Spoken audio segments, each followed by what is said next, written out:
The following program is intended for mature audiences.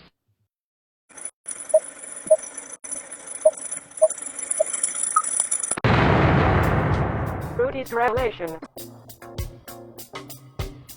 You maniacs! You blew it up! Oh, damn you! God damn you all to hell!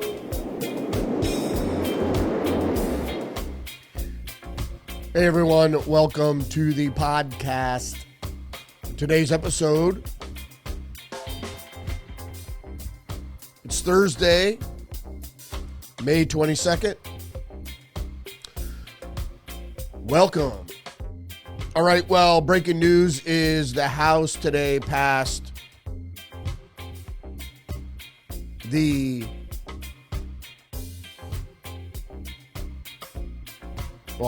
Trump's big, beautiful bill. And you're going to have to bear with me a second here. The stream isn't coming through, so I may have to restart. Let's just see. There we go. All right, welcome to the episode today. If you're just joining us, it is May 22nd, Thursday. Trump's big, beautiful bill clears the House. Looks like it's a go in the Senate, and maybe it might even reach Trump's desk by tomorrow. So we're going to talk about that. We're going to talk about another leftist terrorist attack. Two workers of the Israeli embassy in Washington were murdered. And we're going to go over Trump's meeting with the South African president yesterday in the Oval Office. It was another Zelensky moment. So let's get into these headlines and more coming up right now.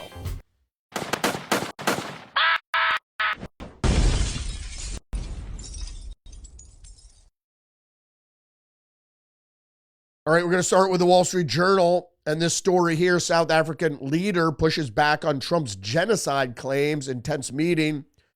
Cyril Ramaphosa visits White House after ties with the U.S. deteriorated over race, Israel, and trade. So I talked about this yesterday. There was a story from the Associated Press, and there was a black reporter, African reporter, that talked to white South African farmers with a loaded question. Do you think the questions of South African genocide against white farmers, do you think that had anything to do with the United States cutting aid to South Africa? And most of the white farmers said no. But the question was loaded because then when it was in the story, they made it sound like the white South African farmers were dismissing the claims of genocide. Now, from my perspective, it's not genocide. Are there issues? Yeah, there are issues, but the mainstream media, the press, keeps pushing this claims of genocide. And when Trump was sitting in the Oval Office with the South African president, he didn't say anything about genocide. And we're going to go over that a little bit. But you have to put it in historical context here. So if you've never heard of the African nation of Rhodesia, which was founded by Cyril Rhodes, and it was a colony in Africa, and that became the country of Zimbabwe. And then Zimbabwe nationalized.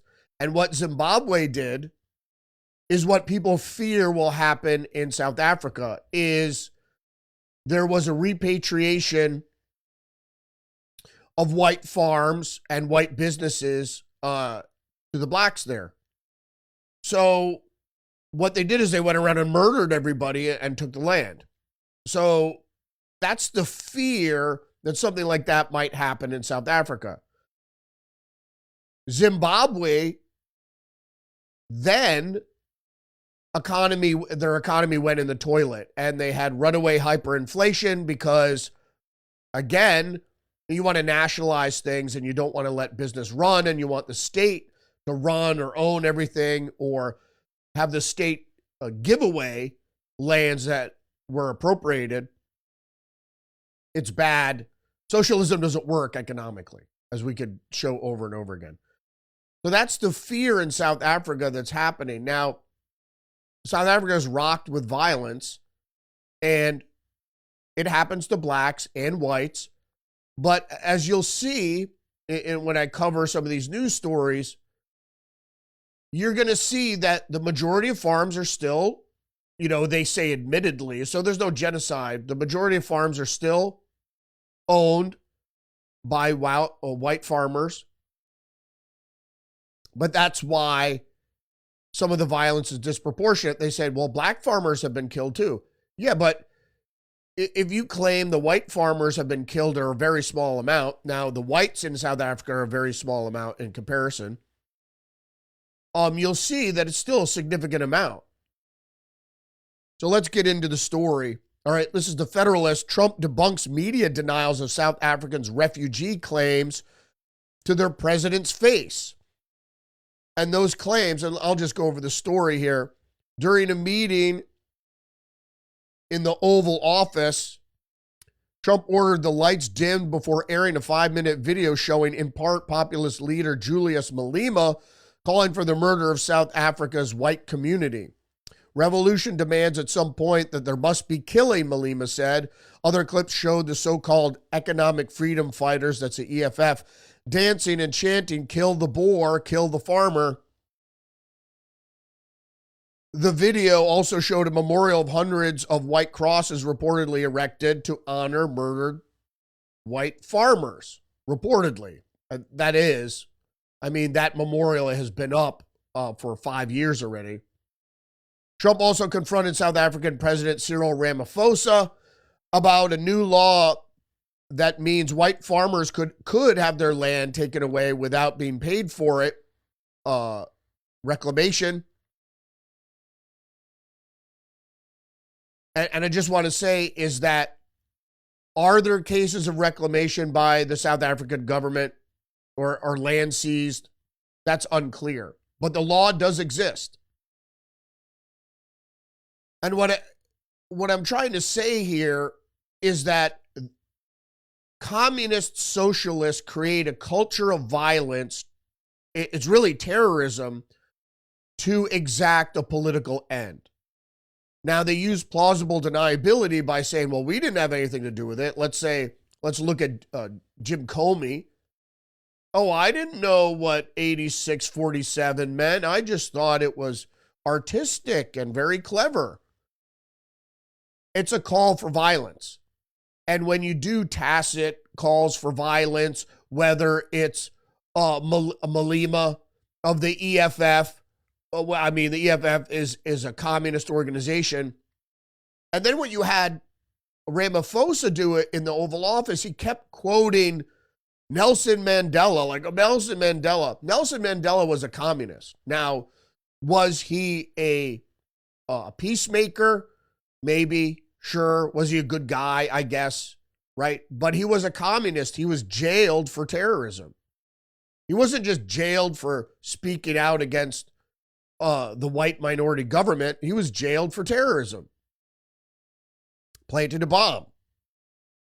So Trump said, after showing the Malema clip, why wouldn't you arrest that man? That stadium that holds 100,000 people, I hardly saw an empty seat. So this was a bold move by Trump by airing this clip, which is undeniable, in front of Ramaphosa.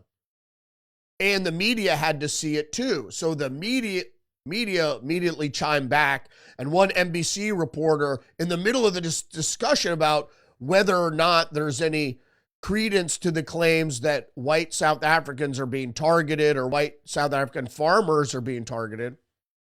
And as I said previously, maybe not by the government, but you create the conditions for violence, you remove any law enforcement or protection for the white farmers, so they're out there in rural areas, and so you have truckloads of criminal elements, gangs, militias, go out there and they murder them. Was it sanctioned by the government? Well, I don't know. But they're not being protected, is the point. And with rhetoric like Belima was spitting, it creates a condition. And I'm going to get into that more in just a second. First, the Post-Millennial is reporting CNN accuses Trump of spreading debunked conspiracy theories during Oval Office confrontation with South Africa's president. CNN correspondent Larry Madawa called the meeting a multimedia ambush and claimed Trump presented a laundry list of debunked conspiracy theories. Now, what are the debunked conspiracy theories? Now, we're going to get into that in just a second with the Reuters article. But are they conspiracy theories? White South Africans are being murdered. Black South Africans are being murdered. But white South Africans are being targeted not for robbery, but mainly because they're white. It's racist. The black South Africans obviously are not being targeted over racism, but the white South Africans are. When American News has the headline, Trump discusses Afrikaner attacks with South African president during Oval Office visit. And if you didn't know, Afrikaners are the descendants of predominantly Dutch and French colonial settlers who arrived in South Africa in the 17th century. That's the 1600s. South Africa's population of 62 million people, more than 80% of whom are black, includes about 2 million white Afrikaners. There are also Englishmen there who are not considered Afrikaners. The 1600s, why did Dutch and French leave Europe to go to Africa in the 1600s? They were fleeing Catholic persecution because of the Reformation. Story goes on to say, now this is very bad. There are burial sites right here, and that's referring to the Memorial of Crosses. Burial sites, over 1,000 of white farmers, and those cars are lined up to pay love on Sunday morning. Each of those white things you see is a cross, and there are approximately 1,000 of them. They're all white farmers, the family of white farmers, and those cars aren't driving. They are stopped there to pay respects to their family member who was killed, and it's a terrible sight. I've never seen anything like it. On both sides of the road, you have crosses. Those people were killed. Now, are those burial sites? I don't believe so. That is a memorial. So is that a conspiracy theory? Or is that just a misunderstanding of what you're looking at? So does that mean over 1,000 white farmers haven't been killed? So this is what, Trump might say something, but he's not off point. So is that conspiracy theory? Well, we're going to find out in just a second.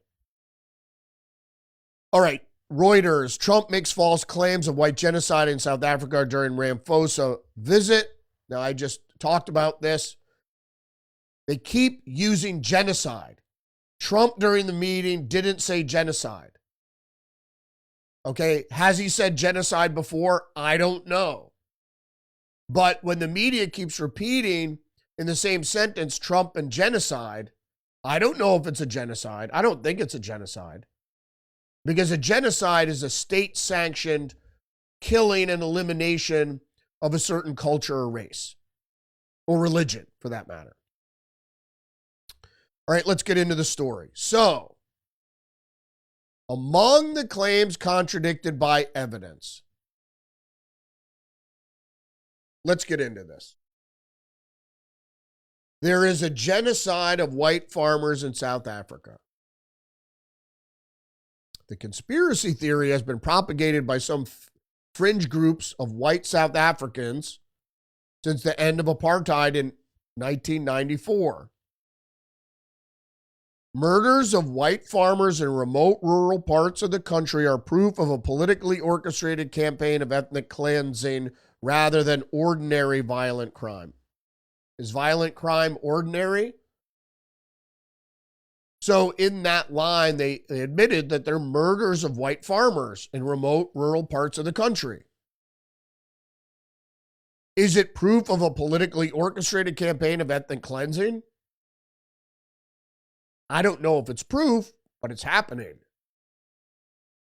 Right? So what they do is they try to dismiss the allegations of something that's happening by attaching the claim of genocide. So white African farmers are being murdered in rural parts of the country. And as I said previously, it's mainly because there used to be a protective police force specifically designed to protect the farmers. And several years ago, that was removed. So you put that together with Malima's political group that are calling for the killing of the Boer. Now, the Boer is a South African term for Afrikaners or the Dutch settlers. Now, like I said, these South African farmers didn't come from Holland a few years ago. Their families have owned the farmland for hundreds of years. Next conspiracy theory. The government is expropriating land from white farmers without compensation, including through violent land seizures, in order to distribute it to black South Africans. All right. This is called propaganda, because the claim, they say the claim is, or Reuters says the claim is, the government is expropriating land from white farmers without compensation. Okay, that part is true and has been true. It's law now. But since the end of apartheid with Nelson Mandela, that practice went on with compensation. But Reuters tacks onto there, including through violent land seizures. Well, that's a lie. And nobody said, I didn't say that. In order to distribute it back to black South African farmers. Well, that's what's written into the current law. So they put in a misnomer in there, and so they can dismiss it. The government never said anything about violent land seizures, but they're using the culture to promote violence. And they're hoping the culture of violence that they created will drive out white South African farmers. That's the claim. That's the conspiracy claim I'm making. The government has a policy of attempting to redress inequalities in land ownership that are the legacy of apartheid and colonialism. I mean, colonialism hasn't existed in several hundred years.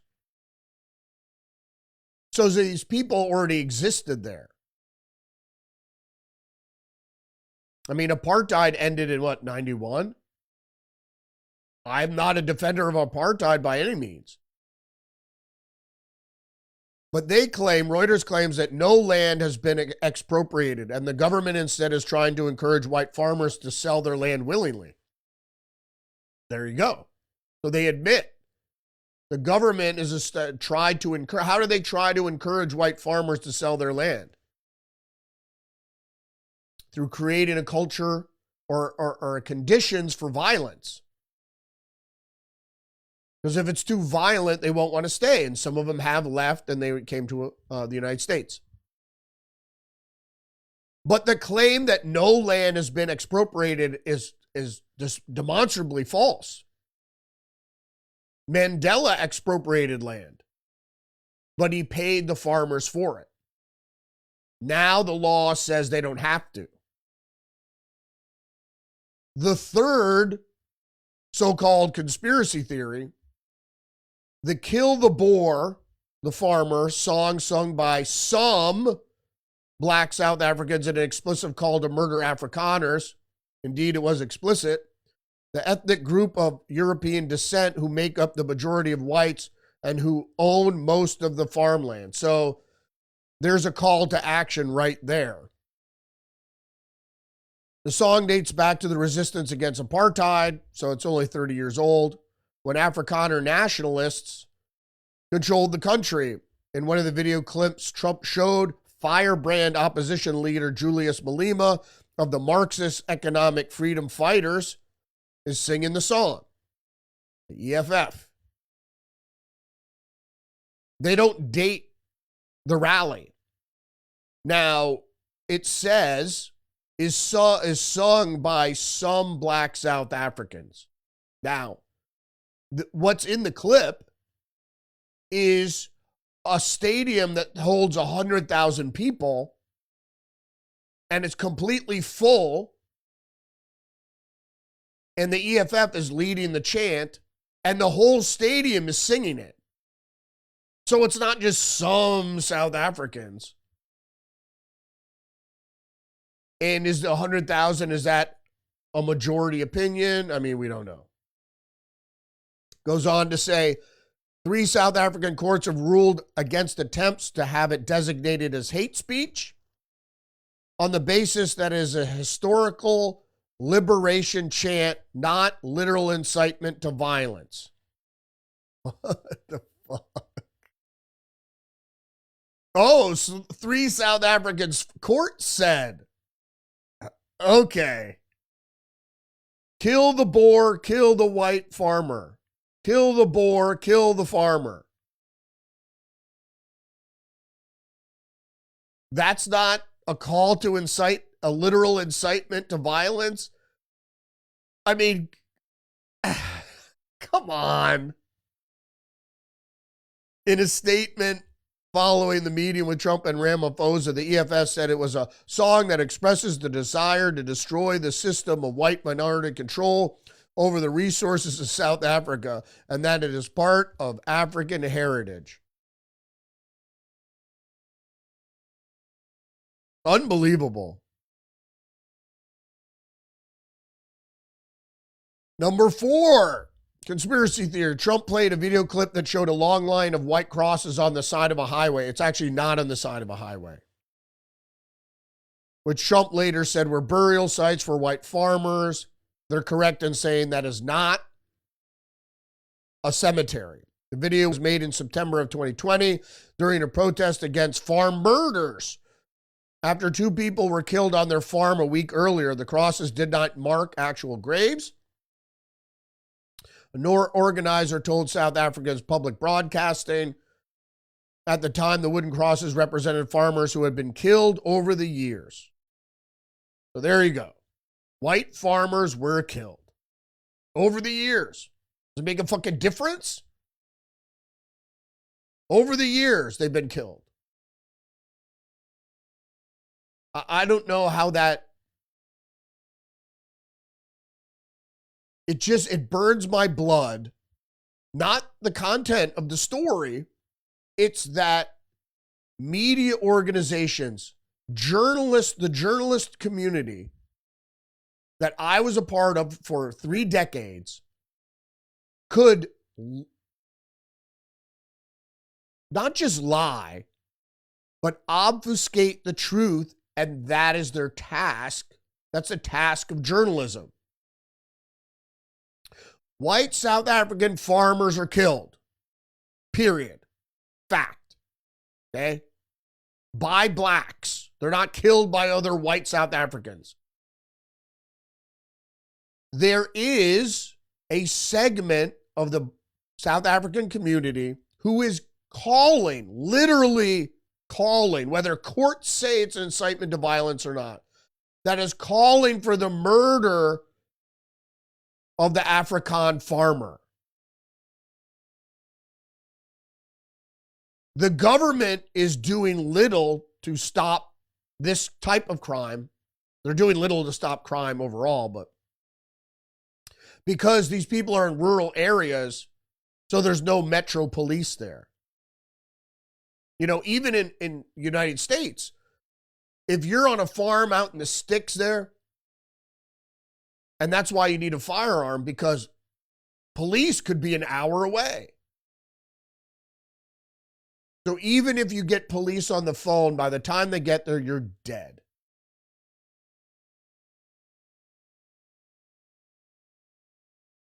Incitement to violence, violence occurring, the government doing little about it, and creating laws which almost acquiesce to what's happening. And I think this is the last conspiracy theory. The opening scene of the White House video shows Malema, Julius Malema, of the EFF in South Africa's parliament this time, announcing people are going to occupy land. We require no permission from the president. It also shows another clip of him pledging to expropriate land. Some land has been illegally occupied over the years. And this is the Reuters acquiescing to what's happening, mostly by millions of desperate squatters with nowhere else to go. Although some land seizures are politically motivated, the land is usually unused and there's no evidence the EFF orchestrated any land invasions. So there you have it. So on one hand, Reuters says there's no land that's been expropriated. Then they said illegally occupied land by millions of desperate squatters, millions of people squatting on land that had nowhere else to go because they're desperate. Although some land seizures are politically motivated. So they say, first they say their land hasn't been seized. Then they admit that it has been seized. And then they give the caveat that the land is usually unused and there's no evidence that the EFF orchestrated any land invasion. So there's no evidence except for them holding a rally in front of 100,000 people telling them to kill the white farmer. Besides that evidence, there's no evidence. Fucking A, man. So, leftists create the conditions for violence by tacit condemnation, which is condoning, and rhetoric, coded or otherwise. So if you put 8647 out there, that is coded incitement. And why is it coded propaganda? Because James Comey is an intelligence official, so he knows what to do. Then there's plausible deniability. Aw shucks, me and my wife were walking on the beach, and it's called a commode story, which is, it's a commode story or cover story is a way to justify your legitimacy or your action. So, oh, well, this, that, the other thing. So you have in the universities, Columbia specifically, but all other universities, who condone these rallies that incite violence, right? And I'm not condoning Israel's actions in Gaza, okay? I'm not for violence unless you fuck with me. I'm not condoning that. But what I'm saying is you can't let people hold a protest that the main focus of the protest is a derision against a certain group of people. You just can't do it because it creates the condition for violence. Do you openly call for violence? Okay, maybe not. And in some cases, people do. And then this happens. Wall Street Journal. Israeli embassy staffers killed in shooting outside Jewish museum in Washington. A man shouted, "Free Palestine," is in custody in connection with a shooting, law enforcement officials say. It was a couple, man and a woman, the fiancés, exiting a museum after a night out and were shot to death. Free Palestine. What the fuck do these people have to do with the invasion of Gaza? And if you got your fucking head out of your ass, you don't understand that Mossad controls Hamas. For years, they created Hamas. They control Hamas, probably unwitting to the Persians or the Iranians or to the Hamas itself, specifically so they could have the excuse to go in there later and clear out Gaza. The Mossad orchestrated the attack. At the very least, it was a stand down. But there is some evidence that they knew the timing of the event and they knew the planning of the event. And in some cases, they decided on the very date. Now, some Israelis or some Jews might not like that I say that, but do your fucking research. Right? The New York Post, what we know about Elias Rodriguez, terror suspect accused of killing 2 Israeli embassy staffers in D.C. All right, Elias Rodriguez is not a Palestinian. He's not even a Muslim. That's what I mean. Here's a leftist, Hispanic guy who got caught up in this communist effort to free Palestine, whatever the fuck that means. And there hasn't been a nation of Palestine in 1,000 years. Or at the very least, 600 or 800 years? So I don't know what free Palestine is. And to be honest with you, no other Muslim nation wants to take the Palestinians. I think the only one, I think it's the United Arab Emirates, or is it Kuwait? Some of the Persian Gulf nations take them as temporary workers, but certainly not, no one has said they're willing to resettle. And it's not, as far as, I'm for a 2-state solution myself. But look at what Fatah has done in the West Bank versus what Hamas has done. Right. And Gaza traditionally has been part of Egypt anyway, so it's not even part of Palestine. All right. Sorry I'm ranting here, but this pisses me off. The suspected terrorist, in which he is, busted for shooting dead 2 Israeli embassy staffers, has ties to a radical left-wing group that fiercely advocates on behalf of Palestinians. Elias Rodriguez, 31, allegedly confessed to gunning down the people outside the Capitol Jewish Museum in Washington, D.C., late Wednesday, where he was heard chanting, "Free, free Palestine." Now, where did he learn that chant? As investigators probe the motive behind the horrific anti-Semitic bloodshed, details were beginning to emerge about the anti-Israeli agitator. Rodriguez was once linked to the Party for Socialism and Liberation, a far-left group that regularly posts anti-Israel rhetoric on social media, and the genocide, Israel out of Gaza now. The group posted Wednesday, just hours before the D.C. shooting. The group confirmed Rodriguez's membership in the wake of the shooting, but they distanced themselves from the violence. Okay, creating the conditions for violence. Now, apparently, Rodriguez left the group in 2017, so that's 8 years ago, or I believe he was ejected. But did the guy follow the group still on social media?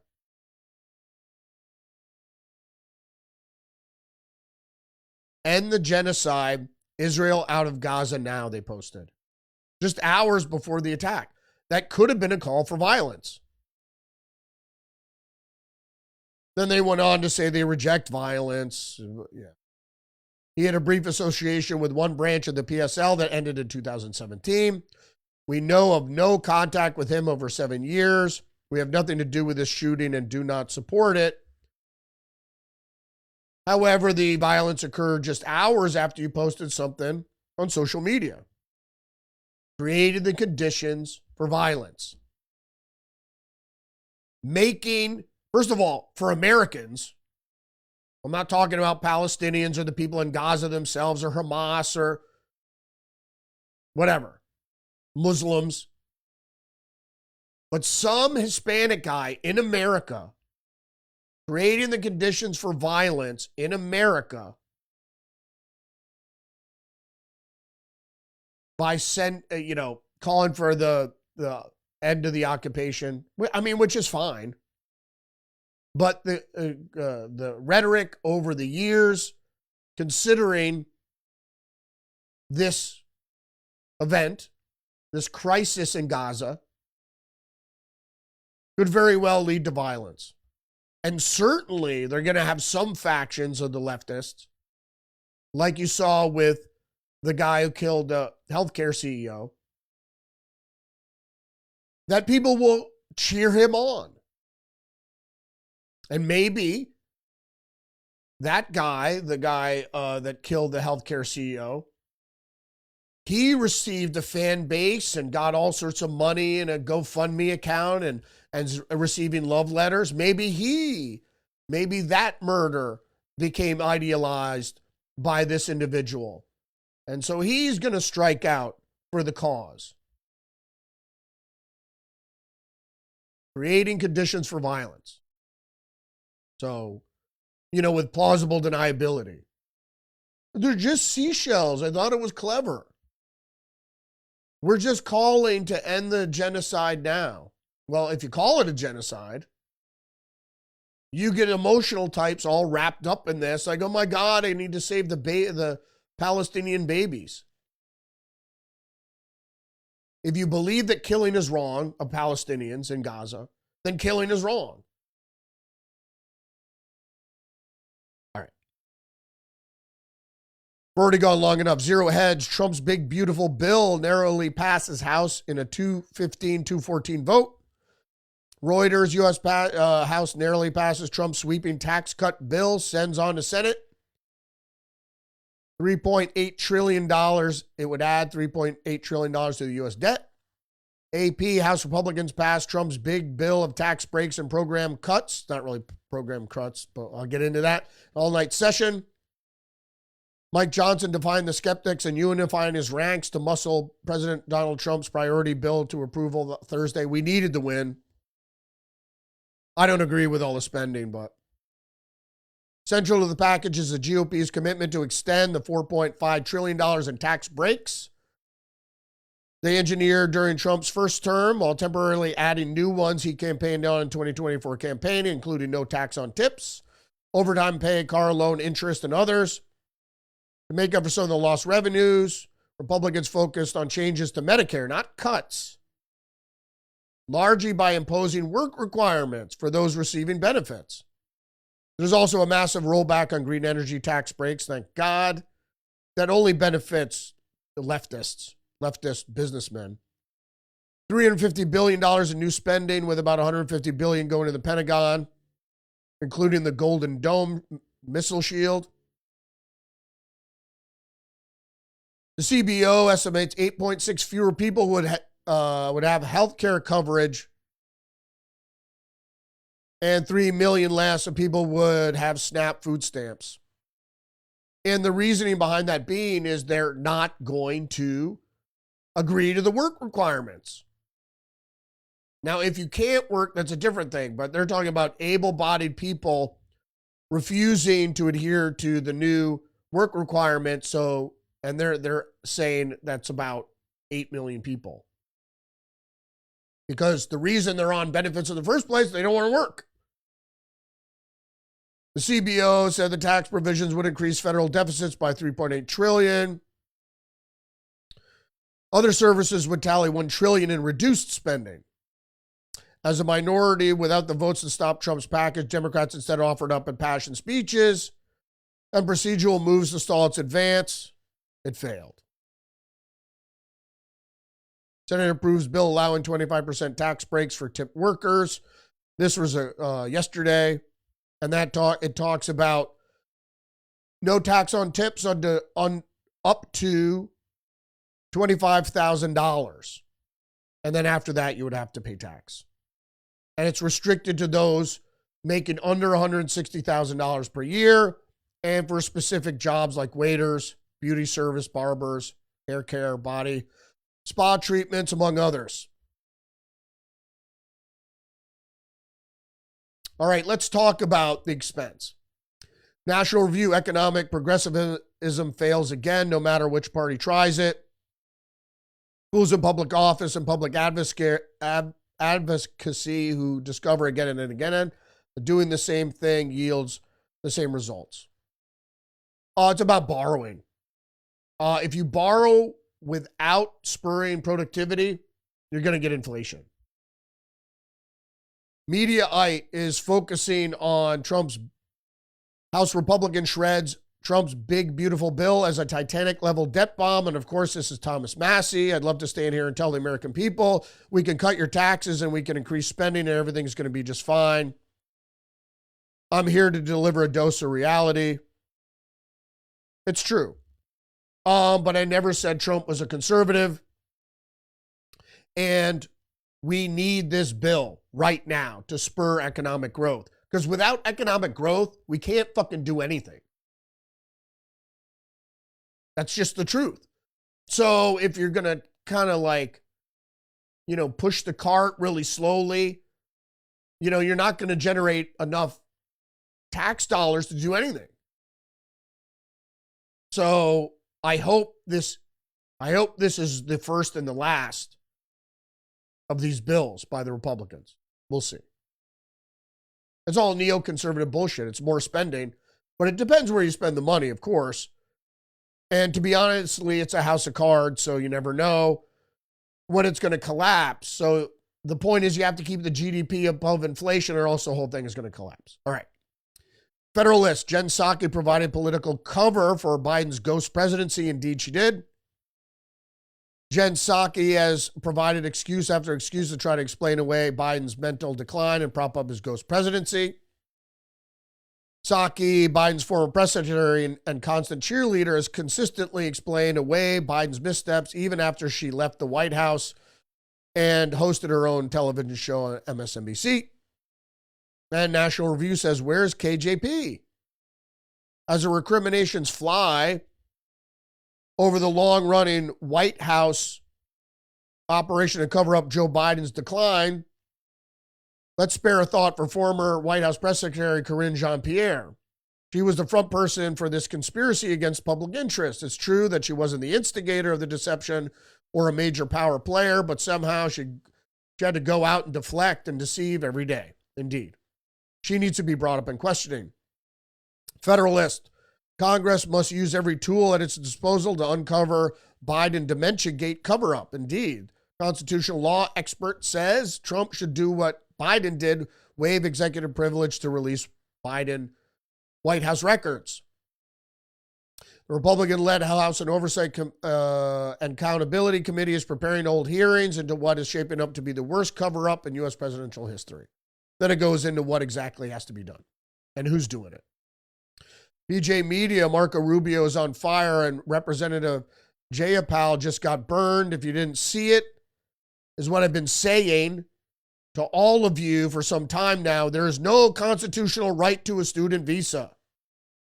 She was a guest, referring to a certain Turkish student who wrote an op-ed about free Palestine or some shit like that. Rubio said she was a guest in the United States on a student visa. No one is entitled to a student visa. We deny visas every day, and we will revoke and consider revoking visas. If you're on a visa, you're a temporary resident, you're here at the pleasure of the U.S. federal government, period. If you do anything to displease the federal government or the administration, they can revoke your visa. Plain and simple. You don't have a free pass to go around inciting violence or creating conditions for violence.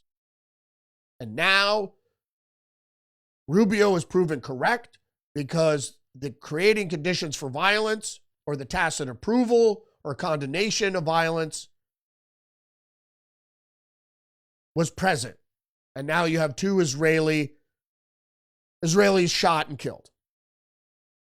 Just the News, Representative Randy Fine, House Democrats who have no desire to govern. Indeed, they just want to spend money on pipe dreams like climate. The Daily Beast, ABC's new boss, told The View to tone down Trump bashing. Disney and ABC News have asked the hosts of The View to tone down their political rhetoric. Multiple sources told the Beast. And we know this for some time. They've known that they can't do that anymore under the Trump presidency because ABC got sued, and it shows open bias of the entire company and all their staff and all their talent. And then they go around and edit an interview with the president, and that's why they got sued. Or was it the Kamala Harris? I forget. One American News, Whoopi Goldberg claims she can't point to anything showcasing she can't, I'm sorry. Whoopi Goldberg claims she can't point to anything showcasing Biden's mental decline. Are you fucking serious? She's such an idiot, man. The problem is relativism and the subjective bubble in your head. Your subjective logic reasoning, whatever you think about, what you think is the truth in your head, isn't objective, and it isn't reality. And so in your head or in your confirmation bias bubble, that you think, I don't see anything wrong with the president. I call a spade a spade. I have no allegiance to the Republican Party or to conservatism or fucking anything. As a journalist, you see what you see.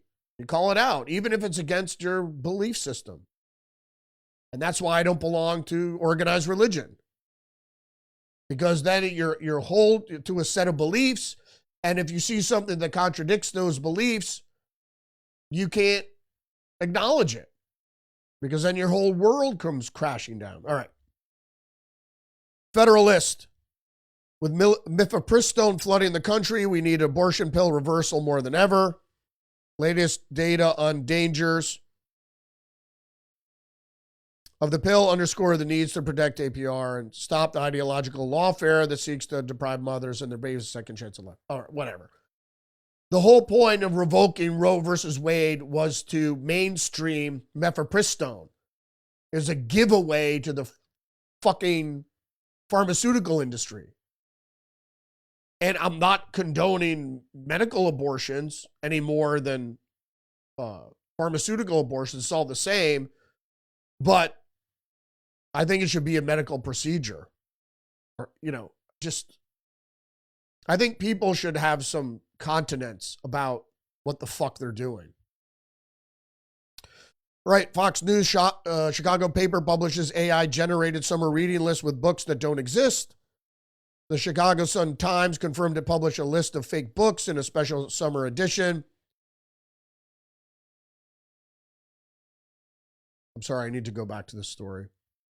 Because I had some text with that. I don't know where it went.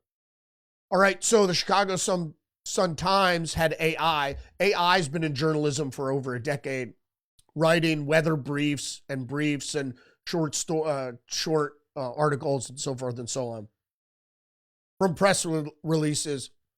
And here, the Chicago Sun-Times created a summer reading list with books that didn't exist.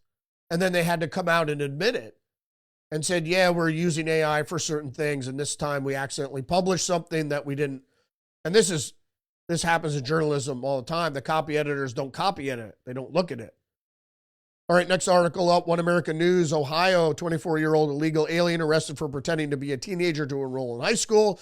Not only that, but Anthony Emmanuel Labrador Sierra, 24, attended a public high school in Parisburg, Ohio. He faked his whole persona with a fake birth certificate. But not only that, he moved into a home of a local family of liberals who was known for adopting children and hosting foreign exchange students. The family was later granted permanent guardianship as they assisted him in acquiring a social security number and Ohio driver's license. Fucking liberals, man. Taken again. And then, as you might have known, U.S. formally accepts luxury jet from Qatar. Air Force One will upgrade it so it can be put into effect for US One. They're also going to sweep it and everything and make sure it's safe for Trump, and it doesn't have, listening devices or tracking devices or anything. They're basically going to strip the whole thing down except for the engines and the controls, and they're going to go over every bit of it and then retrofit it for a new Air Force One for him. Should I think they should do this? Yeah, but you got to understand that Air Force One has been running as is since Kennedy. I mean, it receives upgrades, but it's the same fucking plane. Actually, 2 planes. All right, One American News. You've heard this. Musk slams Bill Gates past Epstein connection following Doge criticism. Wouldn't want that guy to babysit my kid.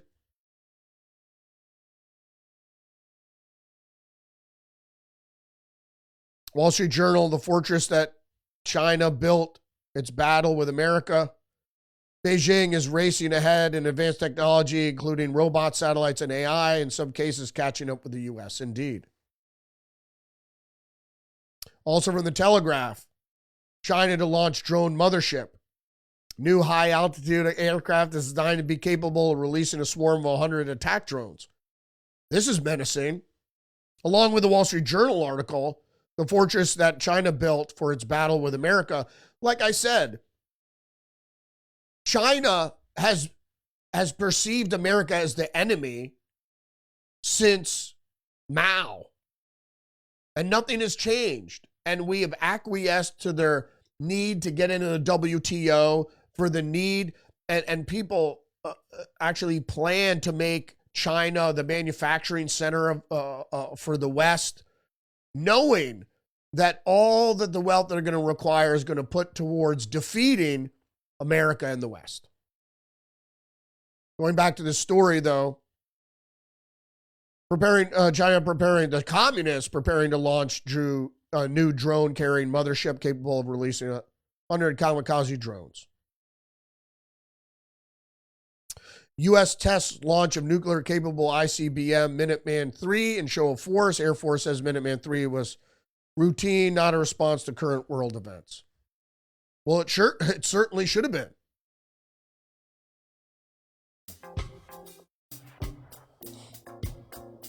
Thanks for joining me today. Don't forget to engage the channel, like, subscribe, leave a comment, share the podcast. Yeah, it's very worrisome. And if you didn't know, Sam Altman is coupling with this new guy to invent new products that are AI-based. Not really new guys. Old guy used to work with Google, I think. In any case, serious times ahead. Future-based, a technology-based future, and that's part of the New World Order agenda that they're pushing for, to phase in the technocracy and phase out human participation in everything that makes modern life. So we will be bystanders as the march goes on to put in this corporate technocracy, presumably over the world, and there will be a level of authoritarian socialism for all of us. We know the plan, but our plan is to stop it one way or another. A lot of people are talking about the interview recently with Tucker Carlson and Patrick Ryan. I forget the guy's name. Ex-Special Forces guy's got a podcast. And it was very informative. I mean, whether this guy, Ryan, knows exactly what's going on, but they commented on a bunch of other things. But basically, they brought into the conversation whether or not having this sort of technology doesn't bode well for the human race, period. And already AI is way more advanced than they're letting on to. It's already sentient, intelligent. It's thinking for itself, and the most worrying part of it is its deception. But Ryan was going off and talking about, we create all the content to load into these things, so it's not too much worry. That's not the case. The case is once it starts to think for itself, once it can, and it can already think faster and better than humans, we don't need humans to code anymore. We don't need humans to do anything. And like I said, once you have humanoid robots that can wire a house or wire electric, or do plumbing or do any of the things that you need a person to do, it's game over. And so then you will see the culling of the U.S., the world population, probably through engineered viruses, but in other means, I'm sure, also. Again, thanks for joining me today. You're appreciated. Much appreciation to you. Remember, you're under attack psychologically and biologically. So stay hip to the trick. Join me every day, Monday through Friday at 10 a.m. on Rumble. I had a little hang-ups with the stream today. It's been a little better, but was frustrating yesterday. All right, man. Again, thanks for joining me. See you tomorrow.